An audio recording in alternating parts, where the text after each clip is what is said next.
बिस्मिल्लाहिर्रहमानिर्रहीम। अस्सलाम वालेकुम नाज़रीन, आप यूट्यूब चैनल देख रहे हैं। मैं इमरान खान हूं। सबसे पहले तो जो एक इंसिडेंट जिसको लेकर के बहुत सियासत की गई, इंफॉर्मेशन मिनिस्टर पंजाब और वफाकी इंफॉर्मेशन मिनिस्टर जो है, इन दोनों की प्रेस कॉन्फ्रेंसेस सरकार को भारी पड़ गई हैं। हुआ यह है कि उन्होंने जो सानिया हुआ स्वात में, वहाँ पे जो लोग मौजूद थे सयाह, उनके साथ जो कुछ हुआ, इंतज़ामिया की बहुत बड़ी गफलत थी। वहाँ की सूबाई हुकूमत को इसके लिए बंदोबस्त करना चाहिए था, मैकेनिज्म बनाना चाहिए था। देर आए दुरुस्त आए, अब कुछ चीज़ें ठीक की जा रही हैं। रेस्क्यू के बंदोबस्त भी बेहतर किए जा रहे हैं, क्योंकि रेस्क्यू वालों के पास इंतजाम थे ही नहीं, चीज़ें थी ही नहीं जिनके ज़रिए से वो इन शहरियों की जानें बचा सकते। अरबों रुपए के बजट हैं, कहाँ जाते हैं इसकी इंक्वायरी भी होनी चाहिए। लेकिन जो तजावज़ात हैं वो अब हटाई जा रही है, पानी का रास्ता साफ़ किया जा रहा है, जिसकी वजह से प्रेशर बन जाता है और फिर बहाव इतना तेज़ हो जाता है पानी का कि वो अनकंट्रोलेबल होता है। देखिए, सैलाब पूरी दुनिया में आते हैं, लेकिन लोगों का सिस्टम बहुत अच्छा काम करता है। वो बर वक्त वार्निंग जारी करते हैं। वार्निंग देने के मल्टीपल तरीके होते हैं। फिर जितने इदारे हैं वो हरकत में आ जाते हैं। जो ख़तरनाक जगह है वहाँ पे ड्यूटियाँ लग जाती हैं लोगों की, और अगर कोई फंस जाए तो फिर उसको निकालने के लिए रेस्क्यू का प्रॉपर एक सिस्टम होता है। पाकिस्तान में ये नहीं है, कहीं भी नहीं है। लेकिन इसके ऊपर जब सियासत की पंजाब ने और वफाक ने, ये दो सूबों की जानिब से जो उनकी हुकूमतें हैं, इन्होंने अपने अपने इंफॉर्मेशन मिनिस्टर को कहा कि जी ये मौका गनीमत जानो और अटैक कर दो पाकिस्तान तहरीक इंसाफ की हुकूमत पे। तो सोशल मीडिया सारिफीन ने फिर लेने के देने इनको पड़ गए। सोशल मीडिया सारिफीन की वजह से उन्होंने निकाल निकाल कर इनकी हुकूमतों की नाअहलियों के सबूत सामने रखना शुरू कर दिए। कभी वो अस्पतालों की हालत दिखा रहे हैं, कभी बच्चे वहाँ पे जाँ बहक हो रहे हैं वो दिखा रहे हैं, कभी वो दिखा रहे हैं कि अस्पतालों के अंदर पानी भरा हुआ है, कभी दिखा रहे हैं गलियों और सड़कों पे पानी भरा हुआ है, कभी गली मोहल्लों के अंदर जो कचरे के ढेर हैं वो दिखाए जा रहे हैं, सड़कों और रस्तों की सूरत हाल सामने रख रहे हैं।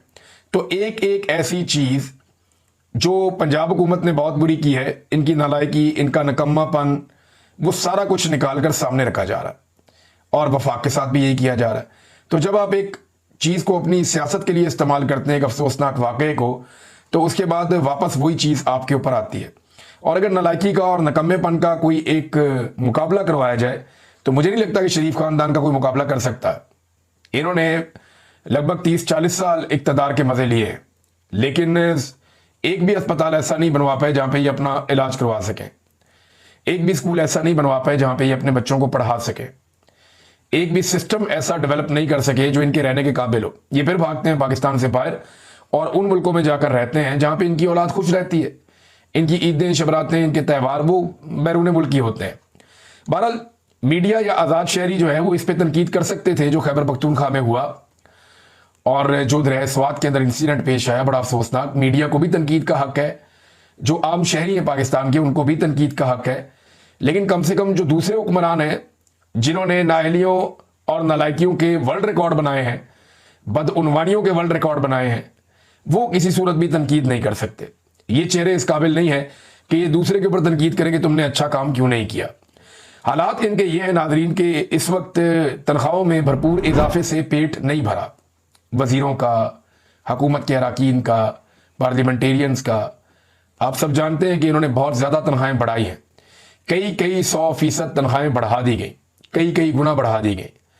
जब सरकारी मुलाजिम की तनख्वाह बढ़ाने की बात आती है तो कहते हैं 5%, 10%, और जब ये अपनी तनख्वाह बढ़ाते हैं तो कई 100% बढ़ा देते हैं। तो तनख्वाहों से जब इनका पेट नहीं भरा तो अब इन्होंने किया यह है कि वज़रा के दफ्तरों की तज़ीन व आराइश का काम शुरू करवा दिया कि जितने वजीर हैं ना उनके दफातर को सजाया जाए, बेहतरीन फर्नीचर, बेहतरीन खूबसूरत चीज़ें, कारपेट्स, ज़बरदस्त काम किया जाए, नई नई चीज़ें लाकर वहाँ पे रखी जाए। तो 7 करोड़ रुपए के फंड्स की मंजूरी जो है वो दी गई। मोहसिन नकवी साहब का जो दफ्तर है सिर्फ वहाँ, उसके लिए 5 मिलियन की तज़ीन व आराइश के ऊपर जो है वो रकम खर्च की जाएगी। ये है नाजरीन इनके अल्ले तल्ले और इनकी तरजीहात। यहाँ ये बड़े खुश होते हैं, ज़बरदस्त काम करते हैं। आप वज़ीर आला हाउस में चले जाएं, चाहे पंजाब में चले जाएं, खैबर पख्तूनख्वा में चले जाएं, इवन सिंध में चले जाएं तो आप हैरान ही हो जाएंगे। गवर्नर हाउसेज में आप चले जाएं, बलूचिस्तान में भी बेशक चले जाएं। मैं सूबों की बात कर रहा हूँ, वफाक की भी बात नहीं कर रहा। तो आप परेशान हो जाएंगे कि जिस तरह का सामान वहाँ पड़ा हुआ है या जिस तरह की लग्जरी लाइफ वो लोग गुजार रहे हैं। लेकिन जब आप किसी सरकारी दफ्तर में जाते हैं जहाँ पे अवाम ने आना होता है, हत्ता कि आप अदालत में आते हैं जहाँ पे अवाम ने आना होता है, तो आप हैरान रह जाते हैं कि क्या ये वही मुल्क है, क्या ये उसी निज़ाम के तहत चलने वाली जगह है। तो जहाँ गरीब आदमी ने आना है, आम आदमी ने आना है, उसका बेड़ा गर्क किया हुआ है, और जहाँ इन्होंने खुद रहना है उसको आलीशान बनाया हुआ है। बार बार डीसी के घरों के और दफातर की तज़ीनो आराइश की जाती है, उनकी दीवारें तामीर की जाती है, उनके ऊपर नए नए डिज़ाइन बनाए जाते हैं। और ये सिलसिला पाकिस्तान में बड़े लंबे अरसे से चल रहा है। तो अशराफिया का पाकिस्तान कुछ और है, आम आदमी का पाकिस्तान कुछ और है। जब इमरान खान साहब को इक़्तिदार से निकाला गया था, उस वक्त जो डाटा अवेलेबल था उसके मुताबिक 16 अरब डॉलर के ज़खायर इमरान खान साहब छोड़ कर गए थे कौमी खजाने में। 16 अरब डॉलर कहा जाता है कि वो छोड़ गए थे। अब एक बार फिर जो है वो ज़खायर बार बार कम हो जाते हैं। इस हुकूमत को पैसे जमा करने आते ही नहीं, ना इन पे कोई भरोसा करता है, बाहर से इन्वेस्टमेंट नहीं आ रही, पाकिस्तान में सरमायाकारी बिल्कुल कम हो चुकी है। पाकिस्तान के अंदर से भी लोग पैसा ले लेकर पाकिस्तान से बाहर जा रहे हैं। सरमायाकार जो है बिल्कुल दिलचस्पी इस हुकूमत के अंदर नहीं दिखा रहे, इस निज़ाम के अंदर नहीं दिखा रहे। तो ये पैसे बार बार बहुत कम हो जाते हैं, फिर ये कर्जा लेकर पूरा करते हैं, फिर कम हो जाते हैं, फिर कर्जा लेकर पूरा करते हैं, फिर कम हो जाते हैं। ये बड़ी मुश्किलों से 10 अरब डॉलर तक पहुंचते हैं और फिर रकम कम हो जाती है। अब इस वक्त जो आदादो शुमार है उनके मुताबिक 8.9 अरब डॉलर के ज़खायर, और दोबारा पाकिस्तानी हुकूमत पहुंच गई चाइना के पास कि जनाब हमें मजीद कर्जा दे दें। तो चाइना के साथ इन्होंने एक और मुआहदा कर लिया जिसमें 3.7 अरब डॉलर का कर्ज इन्हें मिलेगा। अब ये जो इस वक्त हुकूमत है ना, ये एस्टेब्लिशमेंट है पाकिस्तान की, ये इसी बात को मईशत की एक बहुत बड़ी कामयाबी समझते हैं कि इन्हें कर्जा मिल जाए। यानी मईशत की कामयाबी तो इसमें होती है ना कि आपके मुल्क में बहुत बड़ी इन्वेस्टमेंट आ जाए, बाहर से सरमायाकार बहुत सारा पैसा ले आए, यहाँ पे इंफ्रास्ट्रक्चर बनाना शुरू कर दें, एम्प्लॉयमेंट जनरेट होना शुरू हो जाए। पाकिस्तान के अंदर जो लोग हैं उनको सरमायाकारी के ऊपर एतबार आ जाए कि अगर सरमायाकारी करेंगे तो हमारा पैसा ज़ाया नहीं होगा, वो अपना पैसा पाकिस्तान के बाहर भेजने से बेहतर है कि पाकिस्तान में खर्च करना शुरू कर दें। तो एक साइकिल चलना शुरू हो जाए पाकिस्तान में पैसे का। वो साइकिल चलने से ज़्यादा टैक्स इकट्ठा होगा, वो जो टैक्स इकट्ठा हो उसको आप कौमी खजाने के अंदर जमा करें। तो उस सूरत में अगर कौमी खजाना बढ़े तो आप कह सकते हैं कि पाकिस्तान तरक्की कर रहा है, पाकिस्तान आगे बढ़ रहा है। लेकिन यहां पाकिस्तान तरक्की कैसे करता है? ये IMF से कर्जा लेते हैं और फिर उसके बाद भगड़े डाल डाल के ऐलान करते हैं जनाब पाकिस्तान तरक्की कर रहा है। IMF से कर्जा लेते हैं, फिर आर्मी चीफ ये अनाउंसमेंट करते हैं कि कौन लोग हैं वो जो डिफॉल्ट की बातें कर रहे थे अब सामने आए। भाई ख्वाजा आसिफ कर रहा था डिफॉल्ट की बातें, आपका बॉस है, उससे पूछने बुला के कि ख्वाजा आसिफ ने डिफॉल्ट की बातें क्यों की हैं। बल्कि बुला के क्या पूछना, आपको जाके पूछना चाहिए, वो बॉस है आपका। तो अब इमरान खान साहब जो कौमी खजाने के अंदर ज़खायर छोड़ गए थे वो तो दोबारा ये हासिल नहीं कर सके। लेकिन अब चाइना से दोबारा इन्होंने कर्जा लिया है और कर्जा लेने को ही ये पाकिस्तान में मईशत की कामयाबी आजकल करार देते हैं। माजी में जब कोई कर्जा लेता था हुक्मरान तो हमें ये बताया जाता था, इकोनॉमिस्ट भी कहते थे, सियासतदान भी कहते थे, एस्टेब्लिशमेंट भी कहती थी कि कर्जों से भी कभी मुल्क चला। अभी वो एस्टेब्लिशमेंट दिन रात लोगों को ये समझाती है जनाब डिफॉल्ट से बच रहे हैं, कर्जे आ रहे हैं जी, हम कर्जे ले रहे हैं। और बयानियां ये बनाते हैं टाउट्स कि शायद इस हुकूमत ने पाकिस्तान को डिफॉल्ट से बचाया। नहीं जी, इमरान खान के दौरे हुकूमत में मुल्क कोई डिफॉल्ट नहीं हो रहा था, चीज़ों की कीमतें भी कंट्रोल में थी, तमाम आलमी इदारों की मुस्बत रिपोर्टिंग हो रही थी पाकिस्तान के बारे में। पाकिस्तान में इतनी ज़्यादा मईशत बेहतर चल रही थी कि इंडस्ट्री का बूम आया हुआ था। फैसलाबाद में टेक्सटाइल इंडस्ट्री के लिए वर्कर्स अवेलेबल नहीं थे, एक्सपोर्ट ऑर्डर्स जो है वो पूरे नहीं कर पा रहा था पाकिस्तान, इतने ज़्यादा पाकिस्तान को ऑर्डर्स मिल रहे थे। रेमिटेंस जो है वो रिकॉर्ड हो गए थे, रेवेन्यू कलेक्शन जो है वो रिकॉर्ड हो गई थी। पाकिस्तान के कौमी खजाने में 16 अरब डॉलर के करीब मुबैना तौर पे मौजूद था। और बहुत सारे पैरामीटर हैं जिनमें पाकिस्तान की मईशत बिल्कुल बड़े ज़बरदस्त तरीके से फ्लाई कर रही थी। पाकिस्तान ग्रो कर रहा था 6% की शरह से, और इसके अलावा पाकिस्तान की ज़राअत के शोबे के अंदर 3 साल तक किसानों को फायदा हुआ था। तो ऐसा मुल्क कैसे डिफॉल्ट हो सकता है? पाकिस्तान तो बहुत आगे जा रहा था। बदकिस्मती से जब इनकी हुकूमत आई तो इन्होंने पहले 1 साल के अंदर ऐसा गंद मारा पाकिस्तान में कि 1 साल के अंदर पाकिस्तान डिफॉल्ट होने के करीब पहुंच गया और सबको ऐसा लगता था कि अब ये डिफॉल्ट कर जाएगा। लेकिन इन्होंने कर्जे लेकर और अवाम के ऊपर महंगाई का बदतरीन बोझ डाल डाल के अगर पाकिस्तान को किसी ने डिफॉल्ट से बचाया ना, तो पाकिस्तान की हुकूमत ने नहीं बचाया, पाकिस्तान की एस्टेब्लिशमेंट ने नहीं बचाया, पाकिस्तान के उस आम आदमी ने बचाया जिसने कुर्बानी दी है, जिसके ऊपर इतने भारी टैक्स लगाए गए, जिसके ऊपर महंगाई का इतना भारी बोझ डाला गया, जिससे तमाम किस्म के रिलीफ और सब्सिडीज छीन ली गई, जिनकी बुनियाद के ऊपर यह दावा किया गया कि जनाब हम मालियाती एक जो डिफॉल्ट में जाने वाले थे उससे हम बच गए हैं। एक्चुअली आपने आम आदमी का निवाला छीनकर IMF के मुंह में डाल के बताया कि जनाब हम डिफॉल्ट से बच गए हैं। ये इन्होंने किया, डिफॉल्ट के करीब लेकर भी खुद गए और उसके बाद गरीब आदमी पे बोझ डाल के अनाउंस किया कि जनाब हम डिफॉल्ट से बच गए हैं। भारत अब कर्जे लेते हैं और कर्जे लेने के बाद बगड़े बजाते हैं कि जनाब हमने बड़ी तरक्की कर ली है। तो अगर कर्जे लेकर कोई तरक्की करता होता तो फिर तो जितने कर्जदार हैं वो बहुत आगे निकल जाते। तरक्की करने वाले लोग जो हैं वो दूसरों को कर्जा देते हैं, तरक्की करने वाले लोग जो हैं उनके तरक्की के पैरामीटर्स होते हैं वो नजर आते हैं, खुशहाली नजर आती है। पाकिस्तान के अंदर खुशहाली की तरह लोग तो पाकिस्तान छोड़ छोड़ कर जा रहे हैं। और इस वक्त भी जो इनकी तवज्जो है, जब दहशतगर्दी बढ़ रही है, जब मईशत की तबाही हो रही है, जब पाकिस्तान के ऊपर से लोगों का एतमाद खत्म हो रहा है, मिडिल क्लास को पूरी तरह से मायूस करने की ये कोशिश कर रहे हैं, कभी अदलिया के फैसलों से, कभी जुल्म से, जबर से, फस्तायत से, गैर जमहूरी रवैयों से, कानून की धज्जियां उड़ाने से, आइन का हुलिया बिगाड़ने से।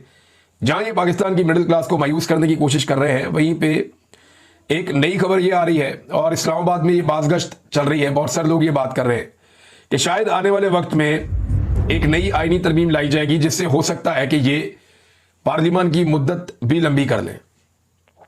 जैसे आर्मी चीफ की मुद्दत मुलाजमत लंबी कर दी ना, कि आइन के मुताबिक या कानून के मुताबिक पहले वो 3 साल थी, उसको बढ़ा के 5 साल कर दिया। उन्होंने एक्सटेंशन से बड़ी बदनामी होती है, मुद्दत ही लंबी कर दो, तो उन्होंने 3 साल से बढ़ा के 5 साल कर दी। अब ऐसा लगता है कि क्योंकि इनको ये आइडिया है कि जब भी इलेक्शन होंगे, पाकिस्तान की अवाम पाकिस्तान की एस्टेब्लिशमेंट को दोबारा शिकस्त देगी। पाकिस्तान की अवाम पाकिस्तान की एस्टेब्लिशमेंट को हराए बगैर चैन से नहीं बैठेगी। एस्टेब्लिशमेंट को भी ये चीज पता है, तो एस्टेब्लिशमेंट तब तक इंतखाबात नहीं होने देगी जब तक कि उन्हें यह लगेगा नहीं कि अब वो जीत सकते हैं, क्योंकि बार बार तो ये गंद मारा नहीं जा सकता, पूरी दुनिया के अंदर बदनामी हुई है। अब इसमें पार्लियामान की मुद्दत में इजाफे की बातें भी की जा रही हैं। कुछ लोग ये बातें कर रहे हैं और वो उनका ताल्लुक जो है वो हुकूमती जमात से ही है। वो ये कह रहे हैं कि आइन में ऐसी तरमीम भी आ सकती है जिससे मिलिट्री एस्टेब्लिशमेंट को आइनी तौर पे हुकूमती मामलात के अंदर मुदाखलत का आइनी किरदार मिल जाए और वो हुकूमती मामलात में खुलकर मुदाखलत करें। यानी वो कहते तो अपने मुंह से ये है कि हम हुकूमत में या सियासत में मुदाखलत नहीं करते, लेकिन वो हमेशा करते हैं। अब इस चीज़ को एक आइनी कवर देने के लिए भी एक आइनी तरमीम आ सकती है। इस किस्म की बातें जो हुकूमत के साथ जुड़े हुए लोग हैं वो बातें बार बार करते हैं। तरजीहात नाज़रीन इनकी शुरू से ऐसी थी, खासतौर पर शरीफ खानदान की। जब इन्होंने साहिवाल के अंदर एक कोल पावर प्लांट लगाया ना कि बिजली बनाएंगे जनाब हम कोयले से और साहिवाल के अंदर बनाएंगे, तो मैंने उस वक्त बड़े प्रोग्राम किए थे, बड़ा मैंने शोर मचाया था कि ये ना करें आप। साहिवाल के अंदर जो है वो नीली रावी इस दुनिया के अंदर मशहूर तरीन भैंसों में से एक भैंस है। साहिवाल की गाय जो है वो पूरी दुनिया में मशहूर है। साहिवाल में कबड्डी का खेल है, वहां के आलू पूरी दुनिया में फसलें मशहूर है। तो वो एक ऐसा जरखेज खित्ता है जहां पे कोयले से बिजली बनाने का जो फार्मूला है वो नुकसान करेगा, पोल्यूशन फैलेगी, हालात खराब होंगे, पानी में पोल्यूशन होगी, जमीन पे पोल्यूशन होगी, हवा में पोल्यूशन होगी। तो ये आप ना करें, इनको बार बार ये कहा था मैंने। लेकिन शहबाज शरीफ साहब बजित थे या पता नहीं कहां से कमीशन आ रहे थे, क्या हो रहा था, चाइना से उठा के अजीबोगरीब किस्म का प्लांट ला के वहां पे साहिवाल में लगा दिया। अब प्लांट तो ला के साहिवाल में लगा दिया, उसके अंदर खांचे कितने बड़े चल रहे हैं, जरा ये इंकशाफ आप देखिए। और ये बड़ी खबर है, ये पोर्ट कासम के ऊपर कोयला आता है, क्योंकि साहिवाल में जो ये पावर प्लांट लगाया ना इन्होंने, ये गैर मुल्की कोयले से चलता है, इंपोर्टेड कोयले से। होना तो ये चाहिए था कि पाकिस्तान के अंदर कोयला मुयस्सर है, हमारा अपना कोयला कानों में से निकलता है, उस कोयले से बना लेते बिजली। और दूसरा, बिजली घर को बनाते कहीं डेजर्ट के इलाके में, ऐसे दूरदराज इलाके में जहां पे अगर पोल्यूशन थोड़ी बहुत होती तो फर्क नहीं पड़ता, कहीं रेगिस्तान में जाके दूर दराज लगा देते। उसको लेकर आए दरखेज जमीन पे साहिवाल पे और उसकी फिजा भी तबाह करके रख दी। अब वहां टीबी के मर्ज जो है वो बढ़ रहे हैं। तो ये जनाब इन्होंने पोर्ट कासम बिजली घर को चलाने के लिए और दीगर जो बिजली घर है, साहिवाल पावर प्लांट, इसका जो कोयला है वो सीमेंट और टेक्सटाइल कंपनियों को बिकने लगा मार्केट में।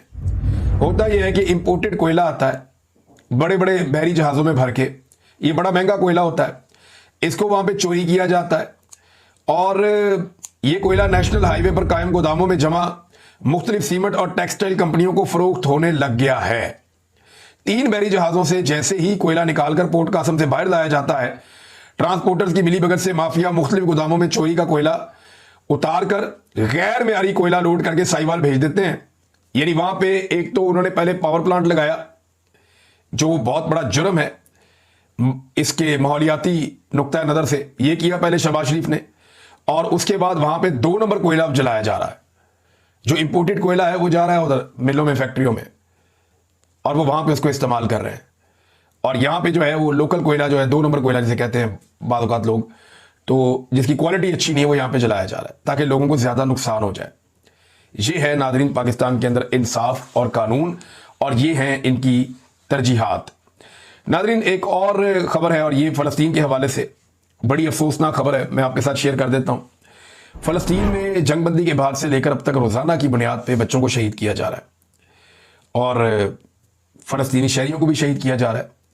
इसराइल अपनी सारी जंग की फ्रस्ट्रेशन फ़लस्तीनियों पे निकाल रहा है। निहत्ते फ़लस्तीनियों का कत्लेआम किया जा रहा है और जो मुसद्दका इतलात हैं उनके मुताबिक 80 के करीब एवरेज रोज़ाना फ़लस्तीनियों को शहीद किया जाता है इसराइली फोर्सेस के हाथों। और अभी जो बड़ी अफसोसनाक खबर आई वो ये है कि 66 फ़लस्तीनी बच्चे कल के एक दिन के अंदर 66 फ़लस्तीनी बच्चे एक दिन के अंदर ये शहीद हो गए हैं ग़िज़ाई किल्लत की वजह से, भूख के हाथों। ये 1 2 3 4 नहीं है, 66 बच्चे हैं और इनके इंतकाल करने की या शहीद होने की वजह जो है वो भूख है। क्या आलमी ज़मीर जागेगा? क्या इंसानी हकूक़ की जो तंजीमें हैं वो जागेंगी? क्या मुसलमान ममालिक को या गैर मुस्लिम ममालिक को जो इंसानी हकूक़ की बात करते हैं उन सबको खड़े होकर इन बच्चों के लिए आवाज़ नहीं उठानी चाहिए? 66 बच्चे एक दिन में भूखे मर गए, उन्हें खाने के लिए कुछ मैसर नहीं था। ये फाका कुशी हो रही है वहाँ पे गाज़ा में और फ़लस्तीनी बच्चों के साथ हो रही है। इसको नस्ल कुशी आप नहीं कहेंगे तो क्या कहेंगे?